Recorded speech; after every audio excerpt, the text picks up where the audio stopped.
নমস্কাৰ, সকলোকে শুভ আবেলি জনাই এয়া যাবলৈ ওলাইছোঁ নামঘৰলৈ। আশা কৰোঁ সকলো ভালে কুশলে আছে। ব'লক এতিয়া লগে ভাগে নামঘৰলৈ যাওঁ, নামঘৰৰ পৰিৱেশটো চাওঁগৈ। চাওকচোন, ইমান গৰমকো নেওচি আমাৰ নামঘৰৰ আইসকলে ইমান ধুনীয়াকৈ ৰাইজক শুশ্ৰূষাৰ বাবে কাম কৰি আছে। চাওকচোন বন্ধুসকল, পবিত্ৰ ভাদ মাহ উপলক্ষে আমাৰ গাঁৱৰ আইসকলে নামঘৰত কেনেকৈ একগোট হৈছেহি। দিনটোৰ সকলো কাম মন পাহৰি নিজৰ কৰণীয়খিনি ঘৰতে কৰি থৈ ইয়াত হৰি ভক্তিত নিমজ্জিত হৈছেহি।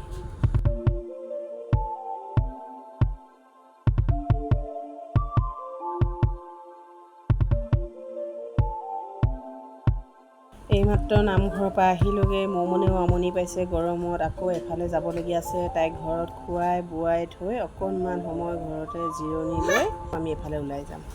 এইখিনিতে আজি 5 ছেপ্টেম্বৰ শিক্ষক দিৱস। মোক প্ৰাথমিক পৰ্যায়ৰ পৰা কলেজ পৰ্যায়লৈকে যিকেইজন শিক্ষকৰ সান্নিধ্য লাভ কৰি আজি মই এইখিনি পালোহি, তেওঁলোকৰ শ্ৰীচৰণলৈ সশ্ৰদ্ধ প্ৰণাম জনালোঁ।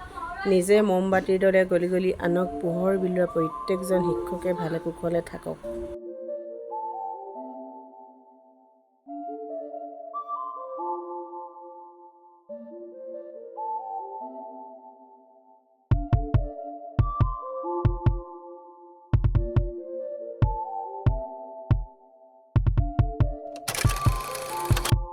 নামঘৰৰ পৰা আহি আৰু ভিডিঅ' কৰা নহ'ল, এফালে যাবলগীয়া হ'ল। গ'লোঁ আহিলোঁ, আহি পাওঁতে সন্ধিয়াই হ'ল। সন্ধিয়া হ'লত গৰু গাই বান্ধি ভিতৰ সোমালোঁ। আৰু এটা কথা, মই যিহেতু ভিডিঅ' বনোৱা নতুন, এই চেনেলটো এটা নতুন উদ্দেশ্যলৈ খোলা হৈছে। মোৰ তেনেকৈ ধাৰণা নাই কেনেকৈ যে ভিডিঅ'বোৰ বনাব লাগে।